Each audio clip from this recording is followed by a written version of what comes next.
Hello दोस्तों, नमस्कार। आप सभी का हमारे ज्ञान यूट्यूब चैनल में आप सभी का स्वागत है। तो चलिए हम शुरू करते हैं। आज से हमारा जो पहला प्रैक्टिस सेट है वो आपका भूगोल का रहेगा। यानी कि आज हम जो चर्चा करेंगे वो किसकी करेंगे? भूगोल की करेंगे। तो मैंने आपको बताया था कि हमारी पर डे क्लासेस का शेड्यूल ये है। मंडे टू सैटरडे यानी कि 6:30 पे हमारी कौन सी क्लास होगी? आपकी करंट अफेयर्स पे। बाकी हमारी हिस्ट्री की एमसी क्लास को हम देख चुके हैं।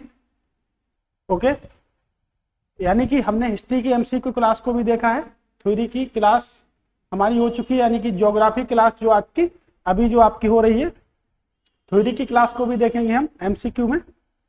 एमसीक्यू में हम संविधान की क्लास को देखेंगे, थ्योरी क्लास को देखेंगे। और हमने कल एक प्रैक्टिस सेट को देखा था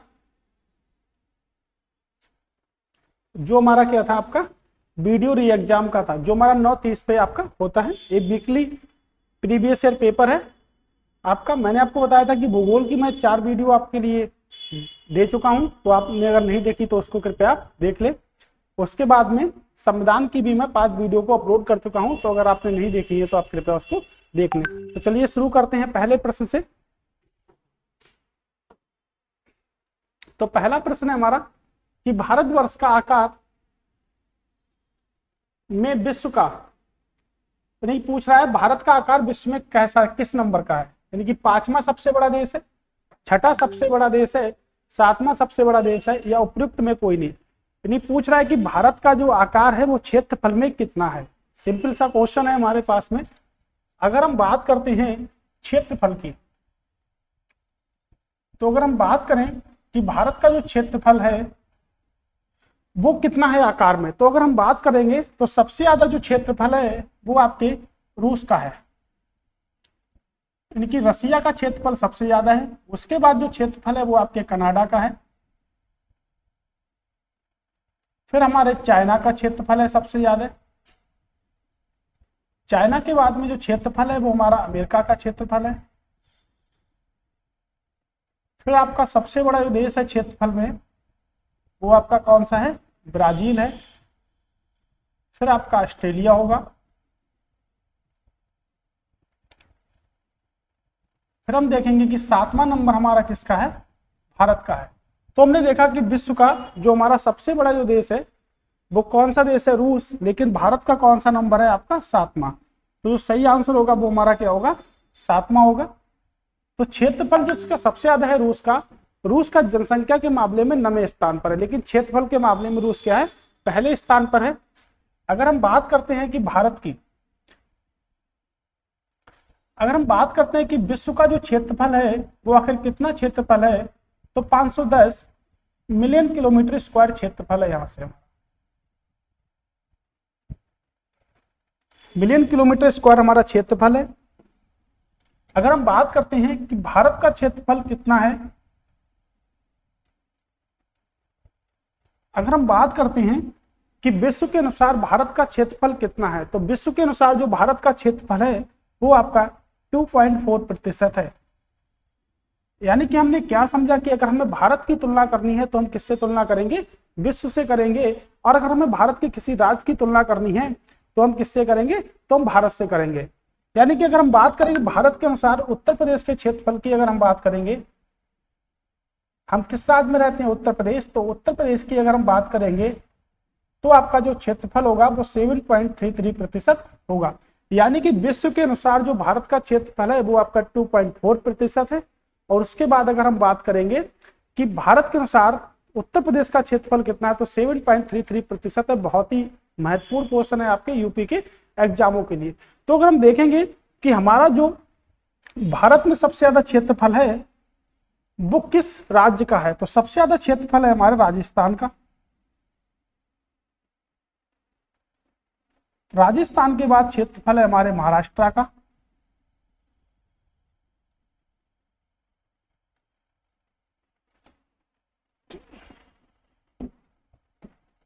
यानी कि हमने देखा जो सबसे ज्यादा क्षेत्रफल है हमारा वो किसका है? आपके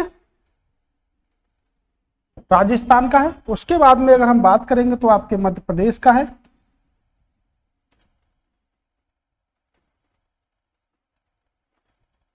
उसके बाद आपके महाराष्ट्र, फिर आपके उत्तर प्रदेश, तो उत्तर प्रदेश का जो आपके क्षेत्रफल में है वो आपका चौथा स्थान है। अगर हम बात करेंगे उसके बाद में तो आपका गुजरात है, तो गुजरात का क्या है आपका 5वां स्थान है। अगर हम बात करेंगे कि भारत के अनुसार जो आपका क्षेत्रफल है राजस्थान का सबसे ज्यादा है, तो वो कितना है आपका, तो वो है आपका 10.41%, यानी कि 10.41% आपका राजस्थान का क्षेत्रफल है। अगर हम मध्य प्रदेश के क्षेत्रफल की बात करेंगे तो 9.38%। अगर हम बात करेंगे महाराष्ट्र की तो आपका ए, और हमने उत्तर प्रदेश का ऊपर देखा है यानी कि 7.33% है। तो भारत में जो 28 राज्य हैं उसमें जो पहला नंबर है वो किसका है, हमारा राजस्थान का है। और अगर हम चौथे प्रदेश की बात करेंगे तो चौथा जो स्थान है वो आपका किसका है, उत्तर प्रदेश का। तो क्षेत्रफल के मामले में हमारे जो उत्तर प्रदेश है उसका आपका कौन सा स्थान है, तो उसका आपका चौथा स्थान है। हमने देखा यहां से कि जो हमारा उत्तर प्रदेश है, अगर हम यहां से जनसंख्या के मामले में भी अगर हम बात कर ले तो जो विश्व की जो जनसंख्या है वो है आपकी 7.84 करोड़, यानी कि 788.84 करोड़ आपकी क्या है, विश्व की जनसंख्या है, यानी कह सकते हैं 7.8 अरब यानी कि जनसंख्या है। अगर हम बात करेंगे तो जनसंख्या में भारत का प्रतिशत कितना है, और भारत के अनुसार जो भारत की जनसंख्या है उसमें आपके उत्तर प्रदेश का प्रतिशत कितना है। तो अगर हम बात करेंगे तो विश्व की जनसंख्या के अनुसार जो भारत में जो जनसंख्या है आपकी 2011 की जनगणना के अनुसार वो कितनी है आपकी 17.5% क्या है जनसंख्या है। बट अगर भारत के अनुसार हम उत्तर प्रदेश की बात करेंगे तो उत्तर प्रदेश में जनसंख्या जो है आपकी वो कितनी है 16.5% है। तो उत्तर प्रदेश में अगर हम बात करेंगे तो आपकी 16.5% है। तो ए स्ट्रक्चर जो हमारा रहा वो किसका रहा, आपका जनसंख्या का। तो अगर बात करेंगे जनसंख्या दिवस की तो जनसंख्या दिवस हम मनाते हैं 11 जुलाई को।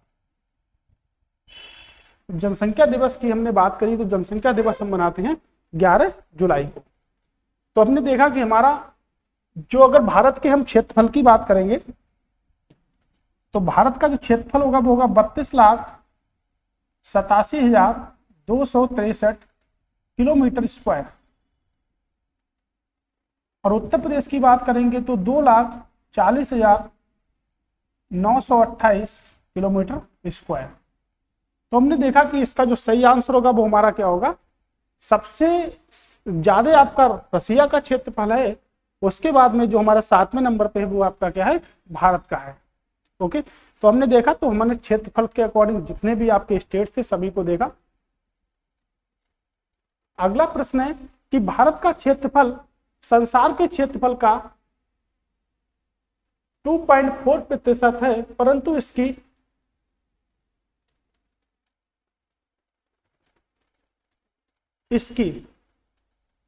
जनसंख्या के बारे में बात कर रहा है कि इसकी जनसंख्या की स्थिति क्या है।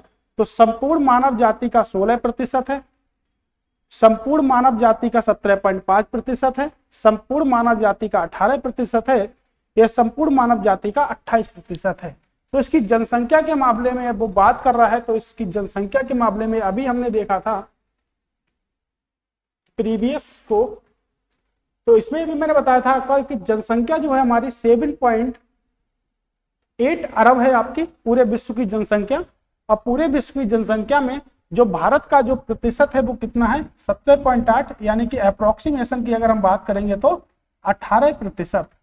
तो अगर हमारा जो सही आंसर होगा इसमें वो क्या होगा, आपके 18% आपका सही आंसर होगा। तो हमारा जो 17% तो नहीं होगा, लेकिन हम इसको कह सकते हैं जो हमारा सही आंसर होगा वो क्या 18.5 है। तो अगर कोई 18.5 होता है तो हम उसको क्या लिखते हैं 18% लिख सकते हैं अगर हमारा 17.5 होता है। तो अगर हमारा यहाँ पर 17.4% होता है तो हम अप्रोक्सीमेशन लिखते हैं आपके 17%, लेकिन अगर हमारा 17.5 है और ऑप्शन में अगर हमको दे रखा है तो अप्रोक्सीम कितना लिखेंगे 18% यहाँ से लिखेंगे।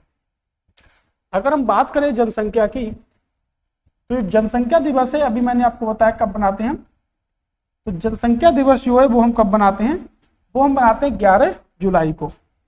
तो जनसंख्या दिवस हम बनाते हैं 11 जुलाई को। अगर हम बात करेंगे कि स्टडी ऑफ पॉपुलेशन क्या होती, स्टडी ऑफ पॉपुलेशन क्या होती, तो जनसंख्या का अध्ययन आपका क्या कहलाता है, डेमोग्राफी। तो जनसंख्या का अध्ययन हम कहलाता है डेमोग्राफी। अगर हम बात करेंगे हमारी जो पहली जनगणना जो हुई थी वो किसके समय हुई थी, तो पहली जनगणना हमारी 1872 में लॉर्ड म्यू के समय हुई थी। और अगर हम उसके बाद बात करेंगे कि हमारी जो नियमित रूप से जो जनगणना हुई थी वो किसके समय में हुई थी, तो 1881 में लॉर्ड रिपन के समय हुई थी। लॉर्ड रिपन के समय में क्या हुई थी, हमारी नियमित रूप से जनगणना होती है, और यही कहा गया था कि हर 10 सालों में क्या होगी, आपकी जनगणना होगी। तो अभी हमारे डाटा भी आने वाला है 2021 की जनगणना का बहुत ही जल्द। अगला प्रश्न है कि कर्क रेखा किस राज्य से होकर गुजरती है, यानी कि पूछ रहा है जो कर्क रेखा है हमारी वो किस राज्य से होकर गुजरती है। ऑप्शन है आपका उड़ीसा, बिहार, उत्तर प्रदेश या आपका आंध्र प्रदेश। हम देखेंगे कि कर्क रेखा आखिर हमारी क्या है। तो जो भारत को दो भागों में जो रेखा बांट रही है उसको हम क्या कहते हैं, उसको हम कहते हैं कर्क रेखा। तो भारत को जो रेखा दो भागों में बांटती है उसको हम कहते हैं कर्क रेखा, यानी कि भारत के मानचित्र को जो रेखा दो भागों में बांटती है उसको हम क्या कहते हैं, कर्क रेखा कहते हैं।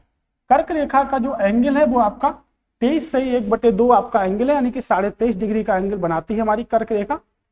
और कर्क रेखा भारत के 8 राज्यों से होकर गुजरती है। 8 राज्यों से होकर गुजरती है कर्क रेखा। जैसे हो गया हमारा मिजोरम, त्रिपुरा, पश्चिम बंगाल, राजस्थान,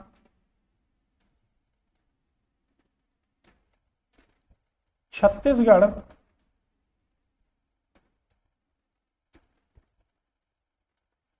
मध्य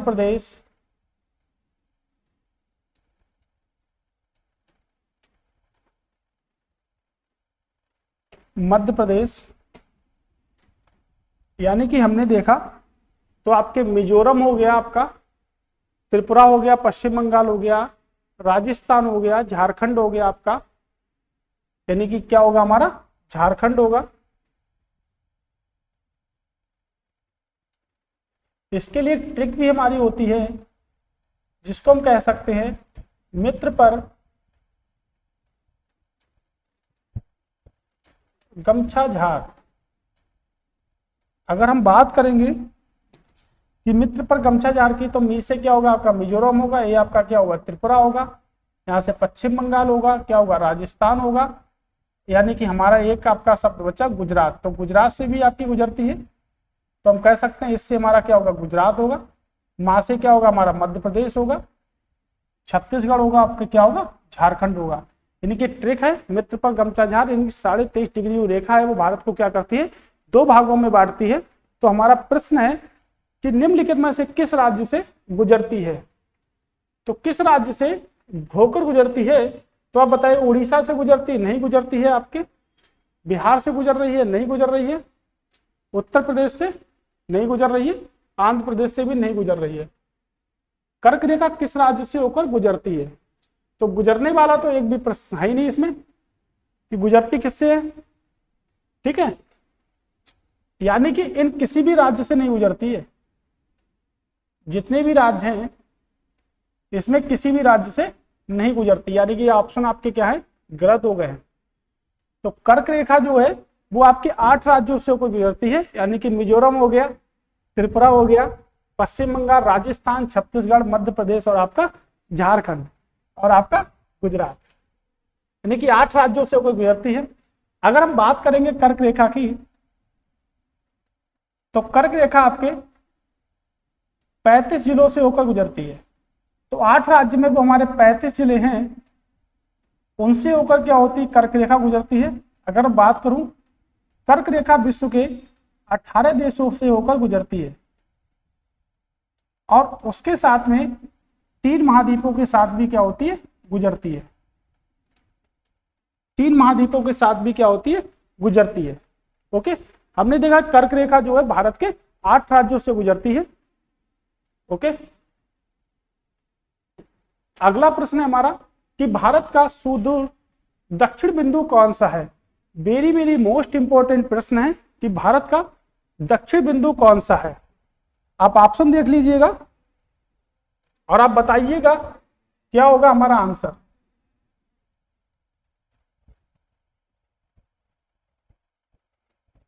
ठीक है, अगर हम यहां से आपकी बात करेंगे तो भारत का जो सबसे, ये आपकी कौन सी दिशा होगी, ये आपकी उत्तर दिशा होगी,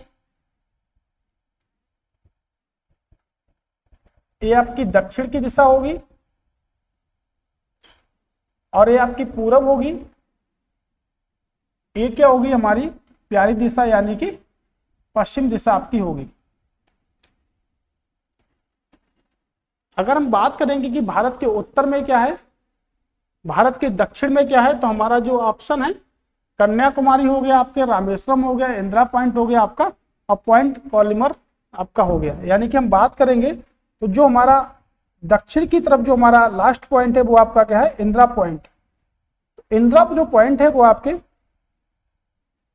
अंडमान निकोबार द्वीप समूह में है। आपके अंडमान निकोबार द्वीप समूह में आपके क्या है, स्थित है आपका ये पॉइंट। अगर हम इसके बाद अगर बात करेंगे कि भारत का सबसे उत्तर में कौन सा पॉइंट है, तो वो है आपके इंदिरा कॉल। इंदिरा कॉल आपके जम्मू कश्मीर ऑब्लिक लद्दाख,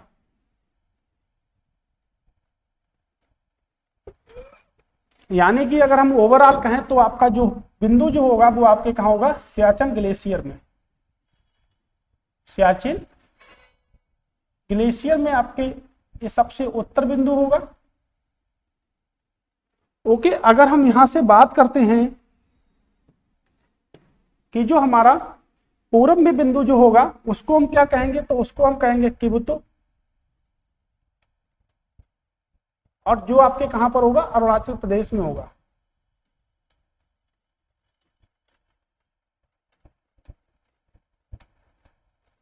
अगर हम इस साइड पर आएंगे तो हमारा क्या होगा, गौरमोता।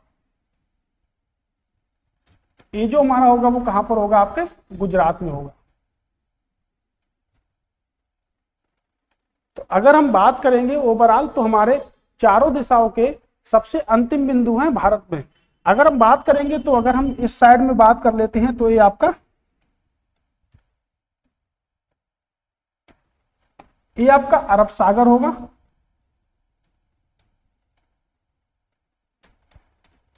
अगर हम इस साइड में बात कर लेते हैं तो ये आपकी क्या होगी, बंगाल की खाड़ी होगी। अगर हम इस साइड में देखेंगे तो अरब सागर में एक स्थित द्वीप होगा जिसको हम क्या कहेंगे, लक्षद्वीप कहेंगे। और अंडमान जो निकोबार आपका द्वीप है वो आपका बंगाल की खाड़ी में क्या है, आपके स्थित है। ओके, तो हमने देखा, हमने चारों दिशाओं के पॉइंट देखे हैं। अगर हम सियाचिन ग्लेशियर की बात कर लेते हैं तो सियाचिन ग्लेशियर जो है आपका वो पूर्वी काराकोरम पर्वत श्रृंखला का हिस्सा है आपके, और आपके नुब्रा घाटी में है।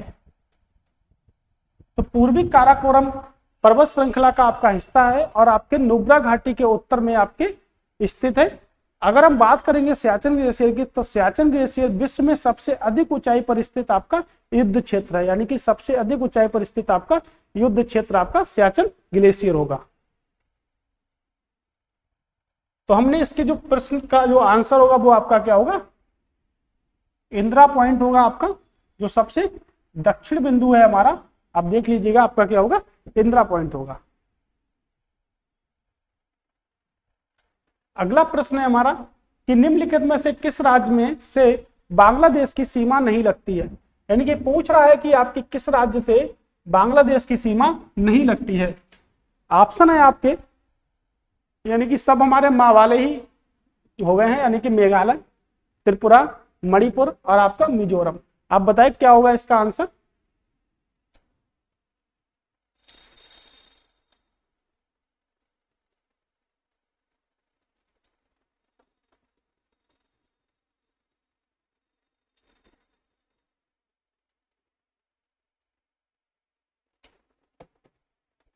अगर हम बात करेंगे बांग्लादेश की, तो बांग्लादेश जो था ये कहां से आया था और कैसे आपके बांग्लादेश का निर्माण हुआ था, ये भी हम समझ लें। जब 15 अगस्त 1947 15 अगस्त 1947 की अगर हम बात करेंगे, तो 15 अगस्त 1947 को भारत और पाकिस्तान का क्या हो गया, विभाजन हो गया। तो जो पाकिस्तान जो था वो दो पार्टों में डिवाइड हो गया, एक पूर्वी पाकिस्तान यानी कि एक बन गया पूर्वी पाकिस्तान, और दूसरा हमारा जो बन गया वो बन गया पश्चिमी पाकिस्तान।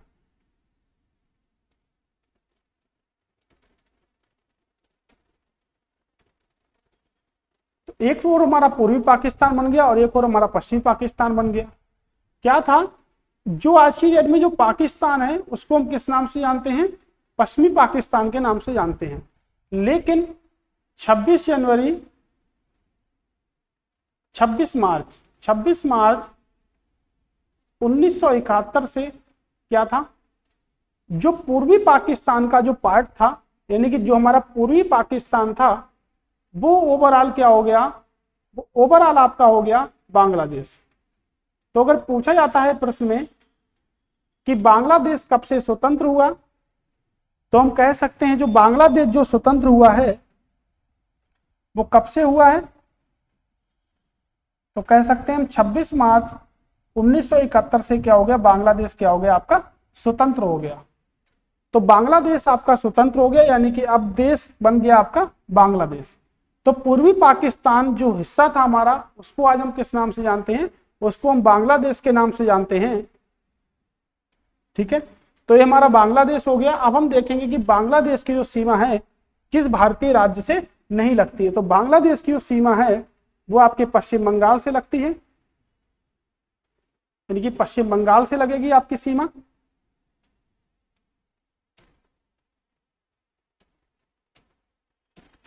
तो सीमा कहां से लगेगी हमारी, सबसे पहले आपकी लगेगी पश्चिम बंगाल से। पश्चिम बंगाल के बाद आपकी कहां से लगेगी, असम से। असम के बाद हमारी मेघालय, उसके बाद में आपकी मिजोरम, और फिर हमारी लगेगी त्रिपुरा से। तो त्रिपुरा के साथ तीनों ओर अंतरराष्ट्रीय सीमा बनाता है हमारा बांग्लादेश। तो बांग्लादेश की जो सीमा है वो आपके किस राज्य से नहीं लगेगी, ये क्वेश्चन है। तो बांग्लादेश की जो सीमा है वो आपके मणिपुर से नहीं लगेगी। तो यही हमारा क्या होगा, राइट आंसर हमारा होगा। तो मणिपुर से सीमा नहीं लगेगी। सीमा जो लगती है वो आपकी सबसे लंबी सीमा अगर किसी देश के साथ स्पर्श करता है भारत, तो वो अपने पड़ोसी देश बांग्लादेश के साथ अपने देशों की क्या करता है, सीमा को स्पर्श करता है। तो बांग्लादेश 4096 किलोमीटर की सीमा के साथ क्या करता है, भारत के 5 राज्यों के साथ सीमा स्पर्श करता है, जिसमें त्रिपुरा तीनों ओर से अंतरराष्ट्रीय सीमा से आपका घिरा हुआ है। अगला प्रश्न है हमारा कि भारतीय उपमहाद्वीपीय मूलतः एक विशाल भूखंड का भाग है जिसे कहा जाता है, जिसे क्या कहा जाता है, जोरेसिक भूखंड, आर्यभट्ट, इंडियन आपका या गोंडवाना लैंड। अगर हम बात करेंगे तो भारतीय उपमहाद्वीप की बात करते हैं, तो भारतीय उपमहाद्वीप में ऐसे कई सारे खंड आते हैं, जिसमें एक क्या है आपका गोंडवाना लैंड भी क्या है आपका एक भाग है। तो जो आपका गोंडवाना जो भाग है आपका, वो क्या है आपका एक विशाल भूखंड है जिसमें आपके कोयले का भी उत्पादन होता है। तो गोंडवाना लैंड में जो भाग आते हैं वो हमारे कई सारे भाग आते हैं, जैसे आपका हो गया दक्षिणी अमेरिका,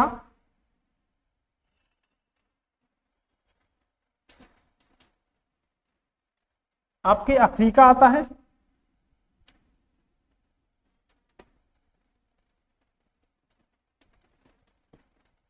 अंटार्कटिका भी आपका आता है। तो आपका भारत भी इसका क्या है एक पार्ट है। तो भारत को भी इसमें क्या करा गया है, शामिल किया गया। यानी कि जो हमारा गोंडवाना जो हमारा लैंड है उसमें आपका 4 पार्टों में डिवाइड है हमारा। ऑस्ट्रेलिया भी इसमें आपका आता है, यानी कि अगर हम बात करेंगे तो इसमें आपका ऑस्ट्रेलिया भी आता है, जिसमें क्या होते हैं, हमारे खनिजों का भी उत्पादन होता है, जिसमें प्रमुख खनिजों की दृष्टि से अगर हम बात करेंगे तो आपका कोयले का भी क्या होता है, उत्पादन आपका होता है।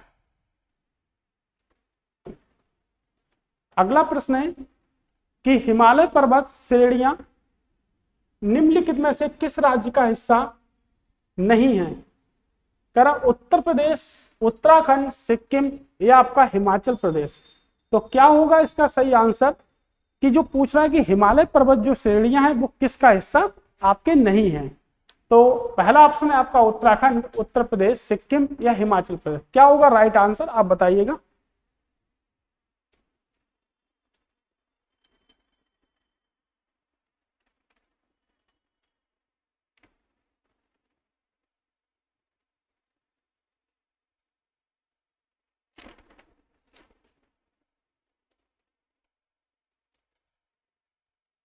तो अगर हम सही की बात करेंगे तो हिमालय पर्वत आपके उत्तराखंड में भी है।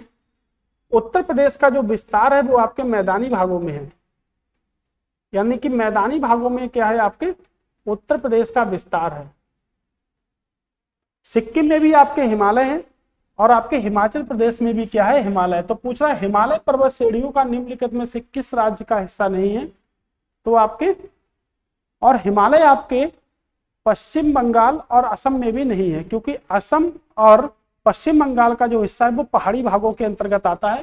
तो आपके उत्तराखंड हो गया, सिक्किम हो गया आपके, और हिमाचल प्रदेश के साथ में अगर हम ज्वाइन करेंगे तो आपका कर सकते हैं जम्मू कश्मीर, मेघालय भी कर सकते हैं, नागालैंड में भी आपके होगा, लेकिन हिमालय यहाँ पर आपके होगा। ओके, तो हमारा सही आंसर होगा वो आपका क्या होगा, उत्तर प्रदेश। रीजन हम जान सकते हैं कि उत्तर प्रदेश का जो विस्तार है वो आपका किसमें है, मैदानी भागों में क्या है, उसका विस्तार है।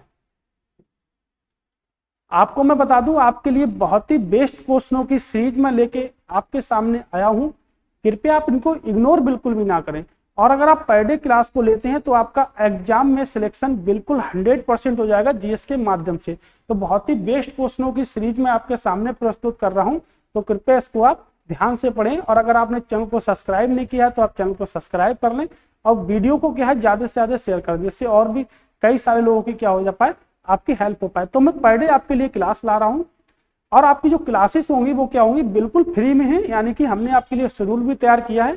तो शेड्यूल की अगर हम बात कर लें अपने, इससे पहले भी अगर हम बात कर चुके हैं, तो शेड्यूल हमारा देखिएगा आपका हिस्ट्री का भी है आपके, और जल्द ही आपके सामने आपकी भूगोल की क्लासेस को भी चलाया जा रहा है, और संविधान की क्लासों को भी चलाया जाएगा। जल्दी आपके सामने हम आपकी साइंसों कोई भी क्लास को लेके आपके सामने क्या होंगे, प्रस्तुत होंगे। यानी कि हमारे 2 दिन आपके साइंस के भी हम एडजस्टमेंट करेंगे, यानी कि कैसे हम साइंस को पढ़ेंगे। एक थ्योरिकल क्लास रहेगी, एक आपकी एमसीक्यू क्लास रहेगी, और उसके साथ में हम इकोनॉमिक्स को भी साथ में आपके शामिल करेंगे। यानी कि हमारी सभी क्लासें आपके सामने क्या होंगी, प्रस्तुत होंगी।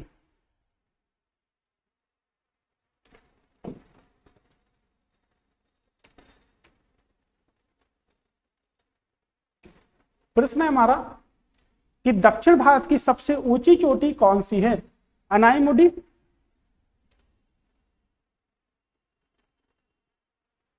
दोदा बेट्टा, अमरकंटक, या कह सकते हैं महेंद्रगिरी। आप बताएं क्या होगा इसका आंसर। अगर हम बात करें तो दक्षिण भारत की सबसे ऊंची चोटी की अगर हम बात करेंगे तो आपकी अनाईमुडी है, जो आपके केरल के इडुक्की जिले में स्थित है। केरल के इडुक्की जिले में क्या है, आपके स्थित है।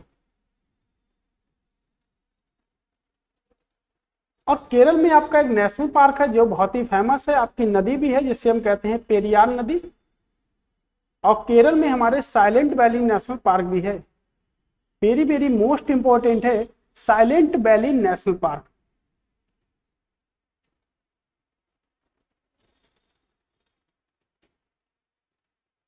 साइलेंट वैली नेशनल पार्क यानी कि भारत का ऐसा पार्क जिसमें सबसे ज्यादा जैव विविधता पाई जाती है। यानी कि भारत का सबसे अधिक जैव विविधता वाला पार्क जो होगा, यानी बायोडाइवर्सिटी की अगर हम बात करेंगे तो वो आपके साइलेंट वैली नेशनल पार्क में होगी। यानी कि हम कहें शांत घाटी नेशनल पार्क आपके कहां पर है, केरल में है। और पेरियार नेशनल पार्क भी आपके कहां पर है, केरल में। अगर हम बात करेंगे दक्षिण भारत की दूसरी सबसे ऊंची चोटी, तो दक्षिण भारत की दूसरी सबसे ऊंची चोटी की अगर हम बात करेंगे तो वो आपकी क्या होगी, दोदा बेट्टा होगी। यानी कि दक्षिण भारत की दूसरी सबसे ऊंची चोटी, आपका ज्यादा डिफरेंस नहीं है। अगर इसकी ऊंचाई आपकी 2637 मीटर है तो आपकी जो आपकी अनाईमुडी है इसकी जो ऊंचाई होगी वो आपकी कितनी होगी, 2695 मीटर। आप देखिए कुछ डिस्टेंस से मात्र ऊंची चोटी का दर्जा मिल गया है अनाईमुडी को, और दोदा बेट्टा को कुछ दूरी कम होते हुए भी, यानी कि हम इसमें मिनिमाइज भी कर सकते हैं। यानी कि 95 में से अगर हम 37 को माइनस कर दें तो आपका 8 बचेगा, और यहाँ बचेगा आपका 8 और 5 यानी कि 58। यानी कि 58 जो होगा तो 58 मीटर के डिस्टेंस से किसी चोटी ने सर्वोच्च दर्जा प्राप्त कर लिया है। यानी कि दक्षिण भारत की सबसे ऊंची चोटी का नाम आएगा तो वो आपकी अनाईमुडी आएगी। सिर्फ डिस्टेंस आपका 58, यानी कि 58 डिस्टेंस इतना ज्यादा हो गया कि किसी व्यक्ति को दूसरा दर्जा मिल गया। आप समझिएगा आप क्या कहना चाह रहा हूं मैं, यानी कि आपने ऊंचाई का कद हमेशा बढ़ाते रहें। अगर आपने ऊंचाई का कद नहीं बढ़ाएंगे तो आप दूसरे स्थान पर आ जाएंगे। इसीलिए अगर हमें किसी भी एग्जाम में फर्स्ट रैंक हासिल करनी है तो हमें बहुत ही ज्यादा मेहनत, कड़ी मेहनत करनी पड़ेगी, जिससे हमारी ऊंचाइयों का स्तर क्या होगा, बहुत ज्यादा अधिक होगा। तो हमने देखा अमरकंटक की अगर हम बात करेंगे तो आपके मध्य प्रदेश में है आपके। अगर हमारा एक प्रश्न बनता है कि दक्षिण भारत की जो चोटी है उनको क्या करो, क्रम से विस्तारित करो, तो सबसे ऊंची चोटी आपकी 1 यानी कि ए रहेगा। उसके बाद अगर हम विस्तारित करेंगे तो दोदा बेट्टा यानी कि बी, फिर हमारी अमरकंटक आएगी यानी कि डी, और ये आपकी सी यानी कि जे हमारे क्या है चोटियों का क्रम रहेगा यहां से। अगला प्रश्न है, जहां पूर्वी घाट और पश्चिमी घाट मिलते हैं वहां निम्नलिखित में से कौन सी पहाड़ियां अवस्थित हैं। पश्चिमी घाट और पूर्वी घाट, पश्चिमी घाट को हम कहते हैं सह्याद्री के नाम से जानते हैं। तो जहां पर पूछ रहा है पश्चिमी घाट और पूर्वी घाट आपस में मिलते हैं उनको कौन सी पहाड़ियां कहते हैं, यानी कि वहां पर कौन सी पहाड़ियां क्या हैं स्थित हैं, यानी कि अनामलाई की पहाड़ियां, कार्डामाम की पहाड़ियां, नीलगिरी की पहाड़ियां, ये सेबराहे की पहाड़ियां। अभी मैंने पहाड़ियों की चर्चा की तो उससे पहले हम जान लेते हैं कि सेबराहे की पहाड़ियां आपके कहां पर हैं, तमिलनाडु में है। नीलगिरी की पहाड़ियां आपके कहां पर हैं, तमिलनाडु में है। और इसका सही आंसर भी क्या होगा आपके नीलगिरी की पहाड़ियां। तो नीलगिरी की पहाड़ियां जो हैं वो पूर्वी घाट और पश्चिमी घाट का क्या है आपके हिस्सा हैं, और इसी पर आपकी जनजाति निवास करती है। तो बहुत ही फेमस जनजाति है जिसको हम क्या कहते हैं, टोडा जनजाति। अगर प्रश्न बनता है कि टोडा जनजाति कहाँ निवास करती है, तो टोडा जनजाति जो आपकी निवास करती है वो आपके नीलगिरी की पर्वत श्रृंखला पर निवास करती है।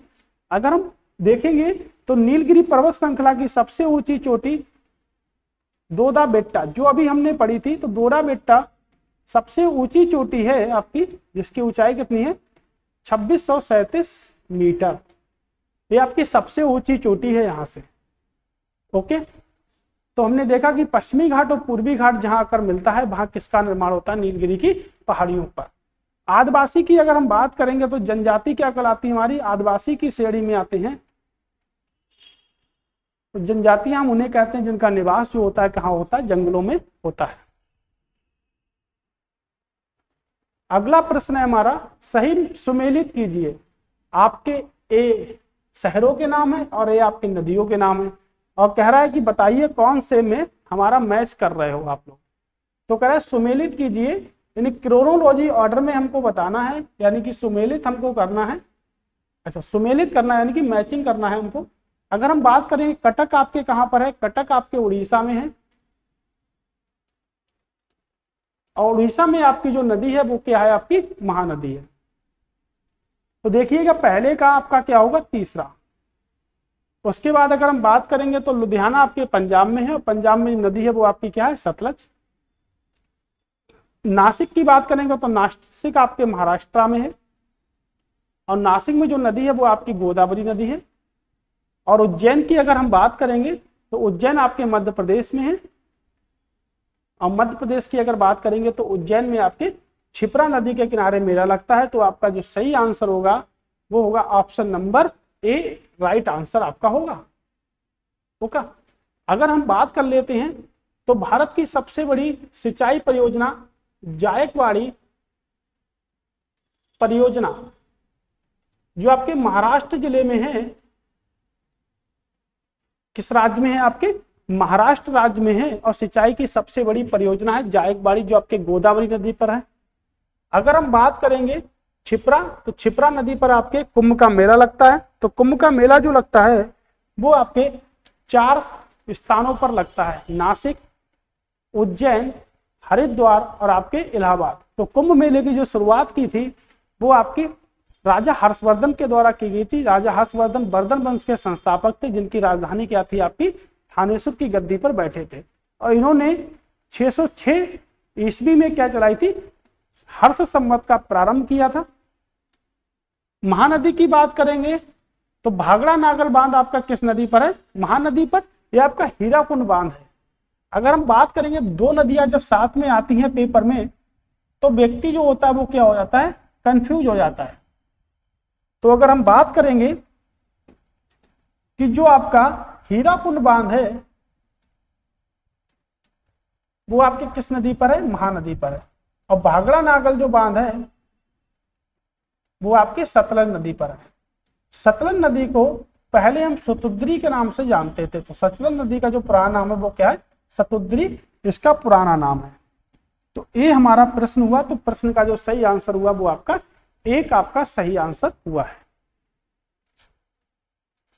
अगला प्रश्न है हमारा कि ग्रेट बैरियर रीफ जो है हमारी एक कहां आपकी स्थित है, पूछ रहा है। ऑस्ट्रेलिया के निकट एक प्रबल भित्ति है, राजस्थान में एक जल निकाय विभाजक है, ये चीन की दीवार है, ये रॉकीज पर्वत श्रृंखला का क्या है, एक उदाहरण है। क्वेश्चन है हमारा ग्रेट बैरियर रीफ आखिर है क्या। ओके, तो आप बताइएगा क्या है ये, आपके सामने क्वेश्चन है।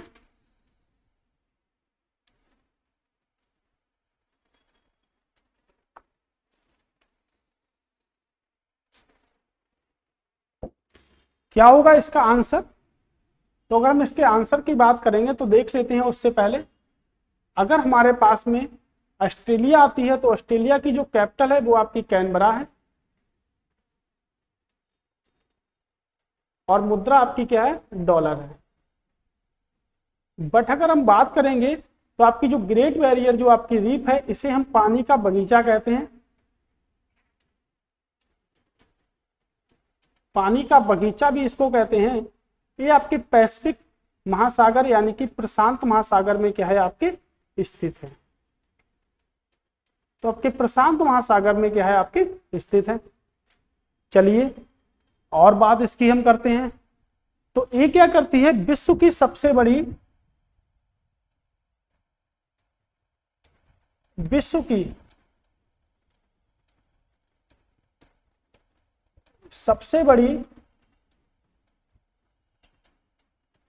मूंगे की झील है।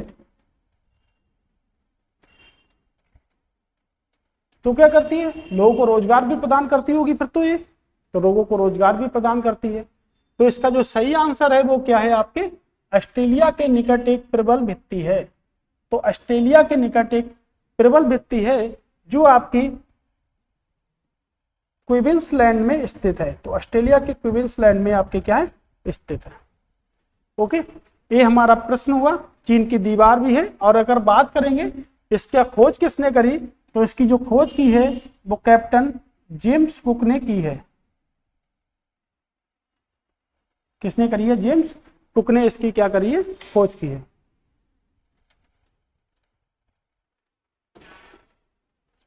अगला प्रश्न है हमारा कि निम्नलिखित उगमों में से कौन सा उगम सुमेलित नहीं है। सौर मंडल का सबसे बड़ा ग्रह बृहस्पति है। नहीं पूछ रहा है तो कृपया आप इस पे ध्यान दें। नहीं की बात जो होती है ना वो ज्यादा खतरनाक होती है हमारे लिए, कि नहीं करेंगे एक काम। अगर किसी ने कह दिया कि नहीं करेंगे एक काम तो समझ लो आदमी जो है ना बहुत खतरनाक है वो। तो अगर हम बात करेंगे सौर मंडल का सबसे बड़ा ग्रह बृहस्पति है, तो बिल्कुल सही है हमारा आंसर। कह रहा है सौर मंडल का सबसे छोटा ग्रह आपका बुध है यानी कि मरकरी है, तो ये भी सही है। सौर मंडल का सर्वाधिक जो चमकीला ग्रह है वो आपका शुक्र यानी कि वीनस है, तो ये भी सही है। तो चौथा वाला रॉन्ग ही होगा। सौर मंडल का सबसे मध्य गति वाला जो ग्रह है वो आपका मंगल है, नहीं भैया, सबसे जो गति वाला ग्रह है वो क्या है आपका वरुण। तो आपके 4 प्रश्न यहां से क्लियर हुए हैं, तो सही आंसर हमारा क्या होगा वरुण। ओके, ये हमारा राइट आंसर होगा इसका। अगर हम सौर मंडल की बात करेंगे तो सौर मंडल में ऐसे कई सारे ग्रह होते हैं जो आंतरिक भी होते हैं और आपके बाह्य ग्रह की श्रेणी में भी रखे जाते हैं। तो चलिए देख लेते हैं कि कौन से ग्रह हमारे आंतरिक ग्रह हैं और कौन से ग्रह हमारे बाह्य ग्रह। अगर हम बात करेंगे तो हमारे 8 ग्रह हैं वर्तमान समय में, जैसे बृहस्पति, शुक्र, वरुण और अरुण। ये आपके अगर ग्रह हैं तो कैसे ग्रह हमारे ये हमारे बाह्य ग्रह की श्रेणी में आते हैं, यानी कि हमारे ये ग्रह होंगे तो आपके बाह्य ग्रह होंगे। अगर हम बात करेंगे बुध, मंगल, पृथ्वी, ओके, बुध मंगल पृथ्वी,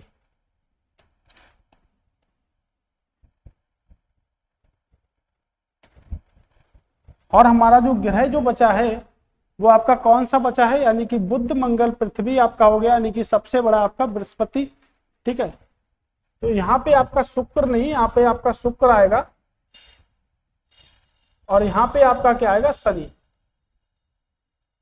तो ये हमारे क्या है बाह्य ग्रह है और ये हमारे क्या है आंतरिक ग्रह है।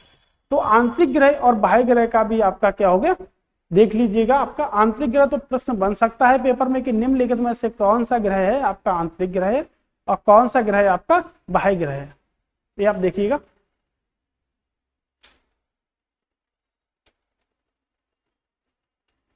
ओके, तो आंतरिक ग्रह और बाह्य ग्रह से बहुत सारे क्वेश्चन बनते हैं, यानी कि हम लिख भी सकते हैं कि ये आपके आंतरिक ग्रह हैं और ये आपके क्या है एक्सटर्नल यानी कि बाह्य ग्रह है। अगला प्रश्न है हमारा कि सूर्य ग्रहण कब होता है। बहुत ही ज्यादा इंपॉर्टेंट प्रश्न है कि सूर्य ग्रहण जो होता है वो कब होता है, जब सूर्य जब चंद्रमा और पृथ्वी के बीच में आ जाए।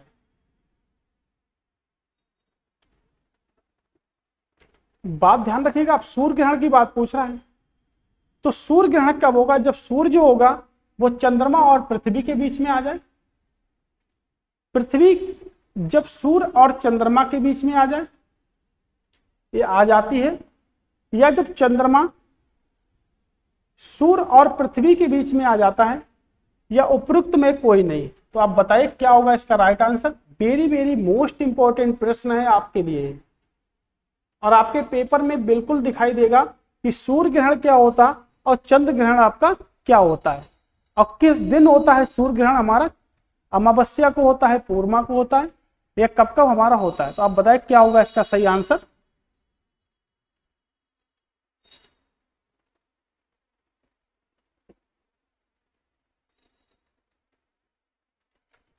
अगर हम बात करेंगे सूर्य ग्रहण की, तो चंद्रमा जो हमारा होगा, जो हमारा चंद्रमा होगा, ये आपका चंद्रमा जो होगा उसको अगर हमने बंद कर लिया तो इस साइड में क्या होगा हमारा सूर्य होगा और इस साइड में हमारी क्या होगी पृथ्वी होगी। तो आप समझिएगा कि जब ध्यान से समझिएगा, बिल्कुल ध्यान से। ओके, अगर हम फिर से बात कर लेते हैं यहां से, तो यहां पे हम बात कर लेते हैं कि हमारा जब जो चंद्रमा जो होगा, चंद्रमा क्या बैठेगा आपका बीच में बैठेगा,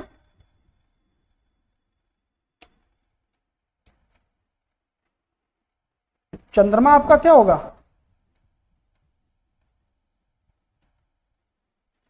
चंद्रमा जो होगा वो आपका बीच में होगा।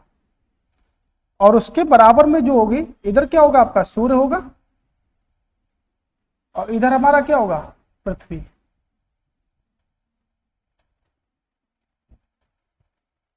जब चंद्रमा जो होगा वो बीच में होगा और एक साइड आपके पृथ्वी होगी, एक साइड आपके क्या होगा सूर्य होगा, तो हमारा क्या होगा, तो हमारा होगा सूर्य ग्रहण। क्या होगा हमारा सूर्य ग्रहण। और जो हमारा सूर्य ग्रहण जो होता है वो हमारा कब होता है, जो सूर्य ग्रहण जो हमारा होता है वो हमेशा क्या होता है, अमावस्या को होता है। तो किस दिन होता है हमारा, अमावस्या को होता है।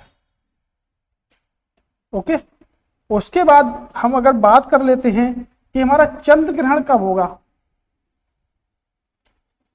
चंद्र ग्रहण पहले तो हम यहीं से देख लेते हैं कि जो हमारा चंद्रमा, यानी कि चंद्रमा जो होगा, चंद्रमा जब सूर्य और पृथ्वी के बीच में आ जाता है, तो चंद्रमा जब सूर्य और पृथ्वी के बीच में आ जाता है तो क्या होता है आपका सूर्य ग्रहण होगा।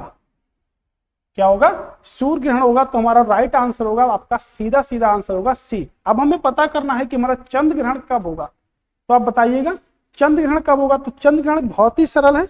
अगर हमने ऊपर का कॉन्सेप्ट निकाले हैं तो हम कह सकते हैं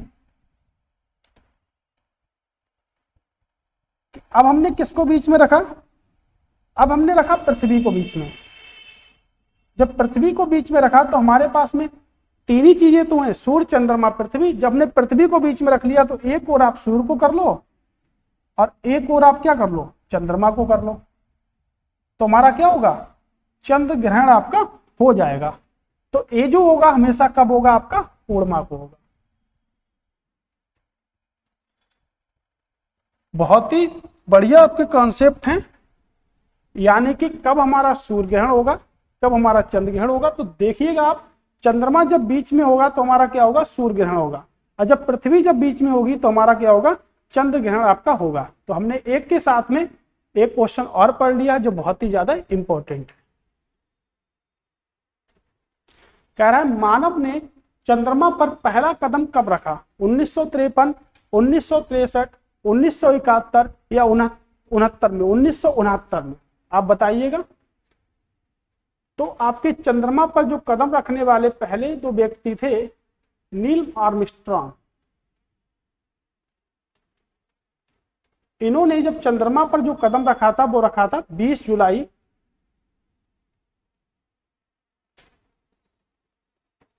1969 को। तो 20 जुलाई 1969 को एक अंतरिक्ष यान यानी कि अपोलो सेकंड के द्वारा क्या रखा गया था, इन्होंने रखा था। उसके बाद में अगर हम बात करेंगे तो ये जो बना था ये आपके कहां से था, ये यूएसए से था आपका, यानी कि संयुक्त राज्य अमेरिका से था आपका ये। तो अगर हम बात करेंगे, एक व्यक्ति और थे आपके एडविन एडलिन, ये भी व्यक्ति थे, यानी कि सबसे ज्यादा हम मानते हैं तो चंद्रमा पर कदम रखने वाला जो पहला व्यक्ति है वो कौन है, नील आर्मस्ट्रॉन्ग। तो इन्होंने 1969 में रखा था।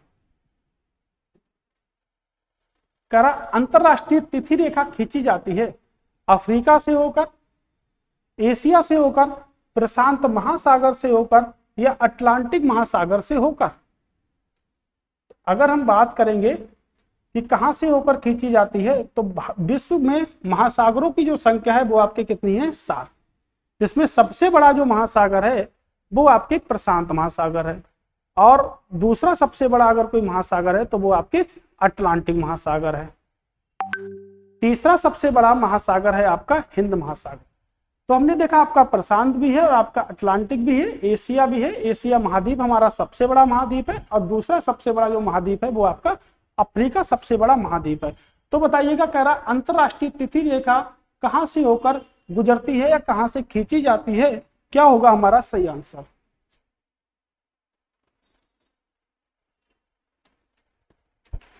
तो जो अंतरराष्ट्रीय तिथि रेखा है वो आपके प्रशांत महासागर से होकर, इनकी प्रशांत महासागर से होकर बीचों बीच यानी कि 180 डिग्री याम्योत्तर याम्योत्तर पर उत्तर से दक्षिण खींची जाती है, यानी कि नॉर्थ से साउथ खींची जाने वाली आपकी क्या है, रेखा है। तो हमारा सही आंसर होगा वो क्या होगा आपका, प्रशांत महासागर। तो प्रशांत महासागर क्या होगा, हमारा सही आंसर होगा।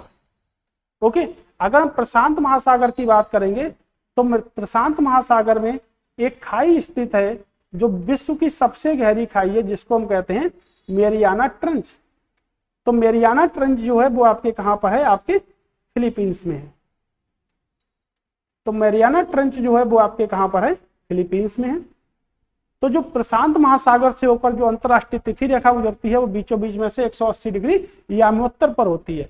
अगर हम बात करेंगे कि आपकी जो रेखा होती है अफ्रीका यानी कि एशिया महाद्वीप, जो विश्व का सबसे बड़ा आपका महाद्वीप है, तो इसका सही आंसर होगा वो क्या होगा, आपके प्रशांत महासागर से होकर होती है। बर्ड ज्योग्राफी का क्वेश्चन है और बहुत ही ज्यादा मोस्ट इंपोर्टेंट प्रश्न है आपके लिए।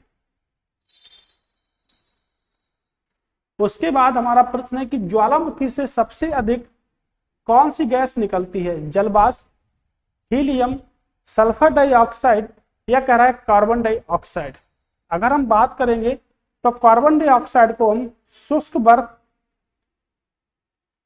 के नाम से भी जानते हैं और केमिकल फार्मूला होता है आपका CO2। अगर हम बात करेंगे तो C यानी कि यहां से आपके एक बार जुड़ा है और एक बार आपके यहां से जुड़ा है। ओके, अगर सल्फर डाइऑक्साइड की बात करेंगे तो ये भी आपके कुछ इसी टाइप से जुड़ा होगा। हीलियम की बात करेंगे तो सबसे हल्की गैसों में है। आपके जो गोताखोर होते हैं वो ऑक्सीजन के साथ में समुद्र के अंदर क्या ले जाते हैं, हीलियम ले जाते हैं।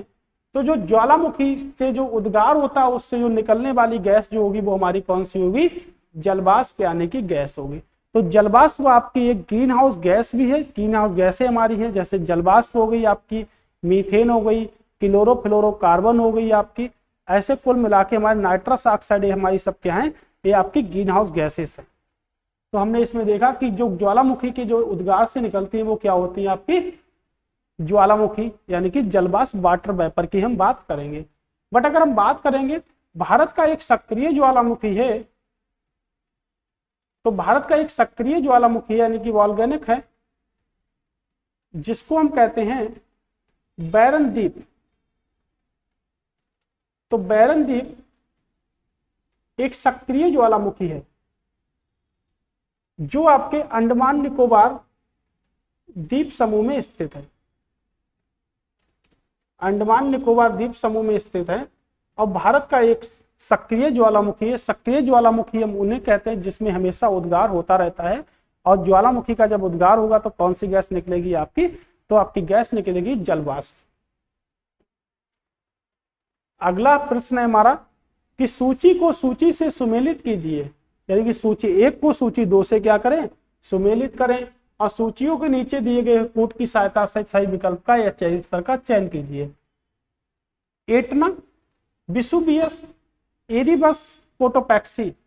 अगर हम बात करेंगे, ऐसे प्रश्न सबसे सरल भी होते हैं और सबसे कठिन भी होते हैं।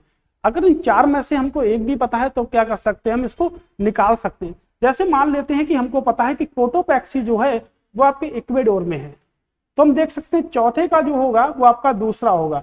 लो भाई, अब मेरा सही आंसर होगा वो यही होगा, क्योंकि चौथे का हमको कंफर्म पता था कि क्या होगा, आपका दूसरा होगा। तो आप देख लीजिएगा, जो आपका एटना है वो आपके कहाँ है, सिसिली में है। विसुवियस की बात करेंगे तो वो आपके कहाँ पर है, इटली में है। और एरिबस की बात करेंगे तो आपके राजद्वीप यानी कि अंडमान निकोबार द्वीप समूह में। अगर हमको एक भी आता है तो बन जाएगा हमारा। अगर एक कभी टिपिकल क्वेश्चन में आ गया तो शायद हो सकता है कि हमारा ना बने, लेकिन हमको पता होगा तो हमारा बन जाएगा। तो चौथा, पहले का 4, तीसरा पहला और आपका दूसरा। हमने मात्र आपके दूसरे से ही बना दिया कि जो कोटोपैक्सी होगा वो हमारा इक्वेडोर में है। इक्वेडोर की अगर हम बात कर लें तो आपकी व्हाट कैपिटल है, मुद्रा की बात करेंगे तो आपकी डॉलर। ओके, इटली की बात करेंगे तो रोम होगी, मुद्रा की बात करेंगे तो यूरो। अगला प्रश्न है हमारा कि अफ्रीका का सर्वोच्च पर्वत शिखर माउंट किलिमंजारो अब स्थित है।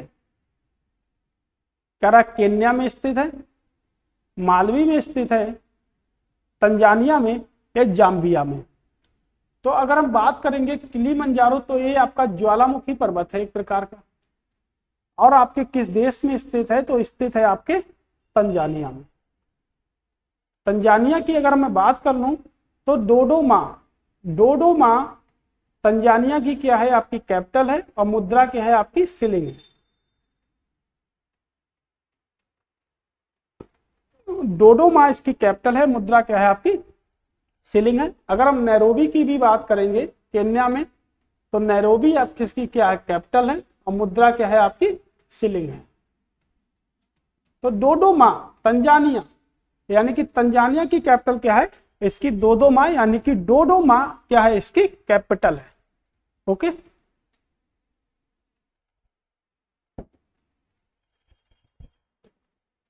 अगला प्रश्न है हमारा कि सिस्मोमीटर मापता है हृदय की गति को, पेड़ों की ऊंचाई को, या भूकंप को, या उपयुक्त में कोई नहीं, या उनमें से कोई नहीं, आपका चौथा ऑप्शन बताएगा। तो अगर हम देखेंगे तो पेड़ों की जो ऊंचाई है वो आपके क्रेस्कोग्राफ मापता है। तो पेड़ों की जो ऊंचाई है वो आपका क्रेस्कोग्राफ मापता है। इसकी जो खोज करी थी तो जगदीश चंद्र बसु, हमारे भारतीय वैज्ञानिक ने इसको बनाया था। अगर हम हृदय गति की बात करेंगे तो स्टेटोस्फीयर, बंद कर कतई हो ही पाया, एक क्वेश्चन मात्र बचा, सेव होगी, ओपीएस खोल तो लो, एक ही क्वेश्चन मात्र बचा, हो गया था।